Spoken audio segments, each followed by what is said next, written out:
My dear friends, ఎలా ఉన్నారో? మేమైతే బాగున్నామండి. ఈరోజైతే మనం సంవత్సరం పాటు నిల్వ ఉండే మామిడికాయ పచ్చడి అయితే చేస్తున్నామండి.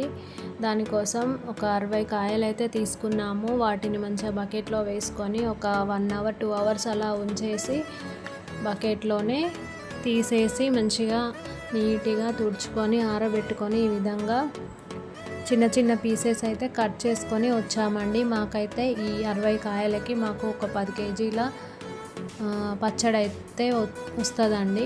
10 కేజీలు అయినవి ఇవి పీసెస్ అన్నీ జోకిస్తే. తర్వాత కేజీకి పావు కేజీ చొప్పున సాల్ట్ వేసుకోవాలి.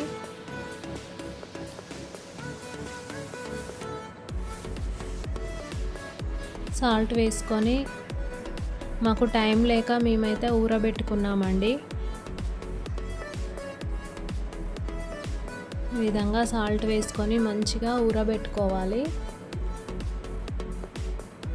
డైరెక్ట్ కూడా పోపు వేసుకోవచ్చు. మాకు టైం లేక మేమైతే ఒక 1 డే ఊరబెట్టుకున్నాము. కట్ చేసుకున్న తర్వాత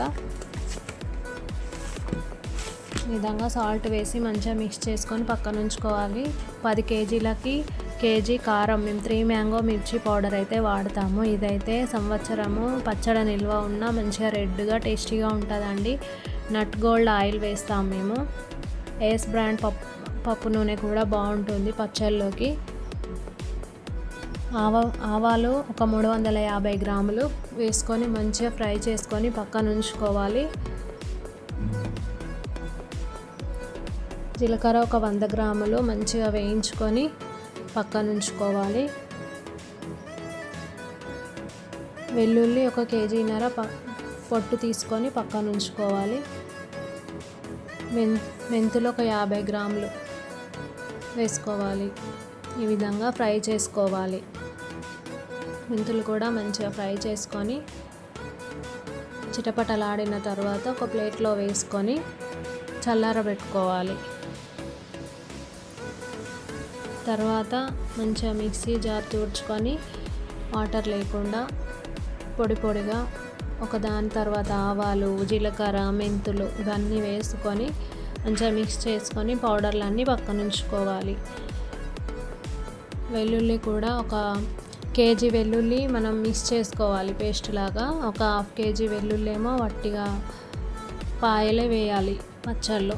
టేస్టీగా ఉంటుంది వెల్లుల్లి వేస్తే. మరీ ఎక్కువ కూడా వేసుకోవద్దు. 10 కేజీలకు మేమైతే కేజీన్నర వేసామండి. తర్వాత పోపు కోసం ఒక బేసిన్ లాంటిది పెట్టుకొని అందులో ఒక 3 ప్యాకెట్స్ పట్టాయి మాకైతే 10 కేజీలకి ఆయిల్ ప్యాకెట్స్. మంచిగా వేడెక్కిన తర్వాత 50 గ్రాముల ఆవాలు వేసుకోవాలి. ఆయిల్ మరిగిన తర్వాత నట్ గోల్డ్ ఆయిల్ మనం పల్లి ఆయిల్ వేసాం కదండి, ఈ విధంగానే బబుల్స్ వస్తాయి. ఆవాలు వేసిన తర్వాత జీలకర్ర ఒక 50 గ్రాములు పోపులోనే వేసుకోవాలి. అవి మంచిగా ఫ్రై అయిన తర్వాత ఒక 10 ఎండుమిర్చి కూడా వేసుకొని మనం స్టవ్ ఆఫ్ చేసుకొని చల్లారబెట్టుకోవాలి. కొంచెం చల్లారిన తర్వాత కేజీ మనం వెల్లుల్లి పక్కన పెట్టుకున్నాం కదా, ఆ పేస్ట్ కూడా వేసి కలుపుకోవాలి. ఆయిల్ అంతా మనకు గోరువెచ్చగా అవ్వాలండి. మేమైతే ఏసీ వేసి పెట్టామండి చల్లబడడానికి. చిన్నపిల్లలు ఎవరిని దగ్గర ఉంచుకోవద్దు.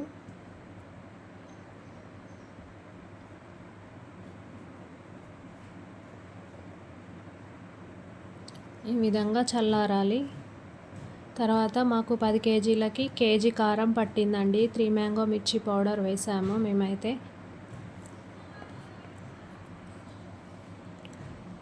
ఈ విధంగా రెడ్గా ఉంటుంది. మాకు కారం 3 మ్యాంగోనే నచ్చుతుందండి పచ్చళ్ళలోకి అయితే. చాలా బాగుంటుంది. కలరు రెడ్గా ఉంటుంది కానీ అంత కారం ఏమి ఉండదండి. టేస్టీగా ఉంటుంది కారము. తర్వాత ఈ మామిడికాయ పీసెస్ అన్నీ పక్కన ఉంచుకోవాలి ఇంకో బేసన్లో.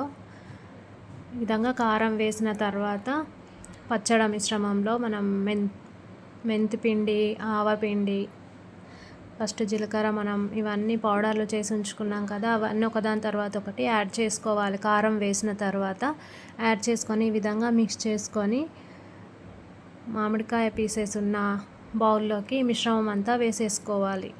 మంచిగా కలుపుకోవాలి ఇదంతా. కింది నుంచి మాకు గరిటెతో సెట్ అవ్వలేదని చెప్పి మా అమ్మ అయితే చేయితోనే కలిపిందండి.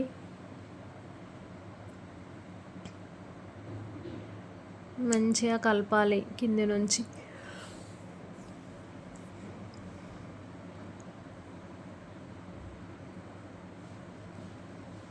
ఈ విధంగా కలుపుకోవాలి.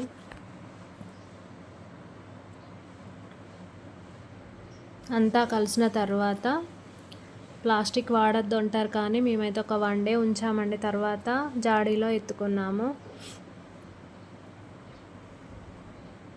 మా పిల్లలైతే ఎదురు చూస్తున్నారు ఎప్పుడు తిందామా అని చెప్పి.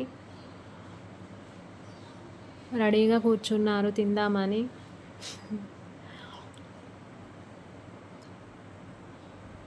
ఈ విధంగా డబ్బాలోకి మొత్తం తీసుకున్న తర్వాత బేసన్లో అన్నం వేసుకొని మా పిల్లలైతే తింటున్నారండి. పచ్చడి సాంప్రదాయం కదండి, లక్ష్మీదేవితో సమానం కాబట్టి మేము బొట్టు పెట్టుకొని టేస్ట్ చేస్తాము.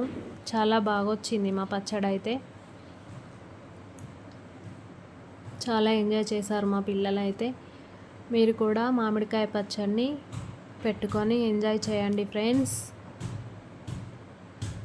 మా పచ్చడి మీకు నచ్చినట్లయితే మా ఛానల్ని సబ్స్క్రైబ్ చేసుకోండి, లైక్ చేయండి, షేర్ చేయండి.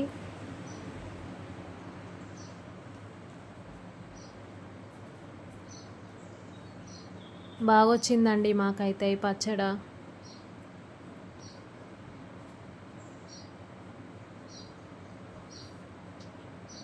మేము ఈ విధంగా డబ్బాలో పెట్టుకున్నాము. పూజ రూమ్లో పెట్టేస్తాము. దీన్ని 3 days ఊరనివ్వాలి. మరొక వీడియోతో వస్తాము.